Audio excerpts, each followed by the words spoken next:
A korero ki te atua, nā matua te hira moana wharenui.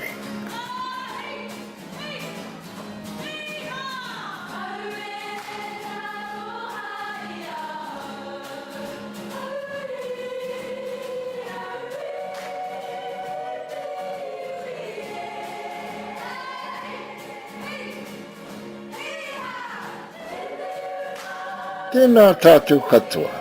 The following examples of how to mihi ki te atua are compiled and composed by matua te hira moana wharenui for the purpose of whānau and friends to learn with knowledge of upholding the tikanga or protocol of the marae, and to respect and to be humble at all times to traditional practices.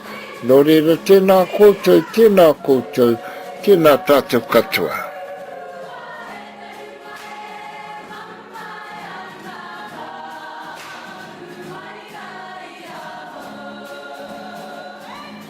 He korero mai I oku ne kaumātua. I once knew a koro who upheld the traditional ways of te ao kohatu and te ao hou. He would say, in one hand I have the teachings of the old world, and in the other hand I have the teachings of Christianity. He said he carries each teachings equally, and if one gets stronger than the other, he will call upon the other to suppress the other.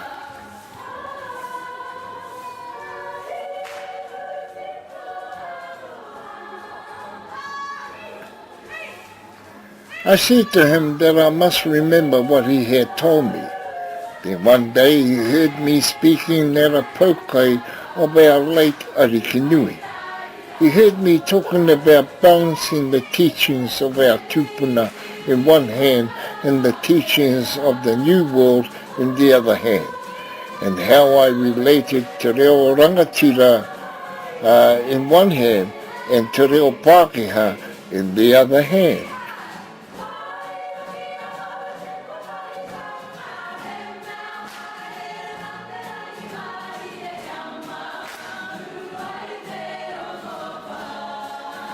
I also spoke about having our faith and beliefs in one hand and to always acknowledge Io Matua Kore and God in the other hand. I finished by saying in both hands you must carry together your dreams, visions and aspirations, to guide yourself and others, to support the kingitanga, or to support the important things in life. Pai māriri.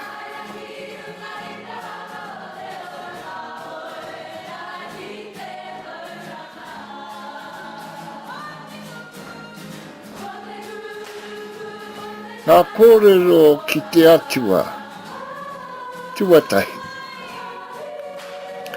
I te timatanga o te kupu ko te atua, te kupu ko te atua taua kupu I te timatatanga. Nāna nei ngā mea katoa I hanga mai I te rangi ki te whenua, tainua ki ngā mea katoa kei roto I te ngākau tangata. Kia whakaonere tia toni ingoa tapu I ngā wā katoa, Gloria ki te atua.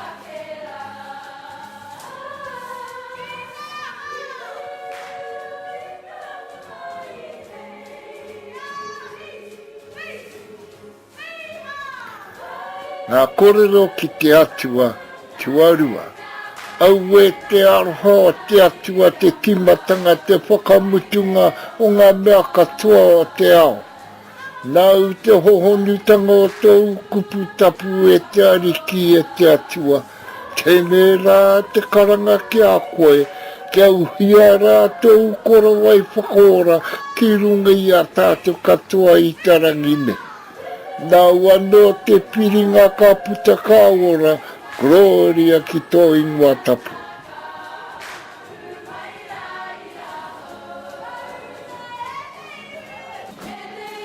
Nā kōrero ki te atua, tuatoru. E te ariki e te atua. Ko whakapaua o mātou ngākau, o mātou wairua, o mātou hinangaro, o mātou kaha. e ngā mahi katoa kei mui i a tātou. Kei roto koe i a mātou katoa i ngā wā katoa.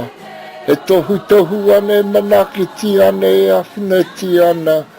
Hei ako hoki e ngā kupu e korero ana i tarangine. Ko koe anō te huarahi ki te ora, mā wano e manaki e tiaki pai mārire. Ngā kōrero ki te atua tuawha. E te ariki e te atua o te rangi me te whenua. Nau ne te aroha i tuku mai hei taonga tuku iho hei manaki hei tiaki i ngā mea katoa o te rangi me te whenua. Ke aroha te tangata ki te tangata i ngā wā katoa. Ko koe anō te huarahi ki te ora, mau anō e manaki tia mātou e tiaki mo ake tonu atu.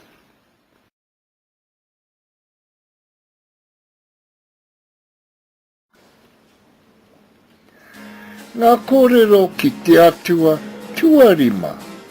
E te ariki e te atua, ho mai ki a mātou i tōu kaha, hei manaki tia i te tahi ki te tahi. Muro au mātou hara, ki arite anō ki te hukarere te mā, te kukupa anō hoki te tū, e hara kua ki mui a koe.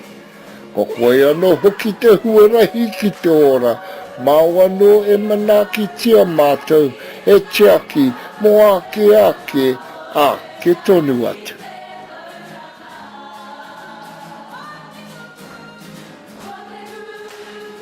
Ngā kōrero ki te atua tuaono. E te ariki e te atua o te ora me te mate. Ke aro haina mai koe i ngā tuakana me ngā taina. Tēnei rā mātou e koro piku ana ki mui a koe. E tūripa natu ana ki mui a koe. Kia horua hia o mātou hara katoa ki mui a koe. Ko koe anō hoki te huarahi ki te ora, mau anō e manaki tia e mātou, e tiaki mo ake tonu atu.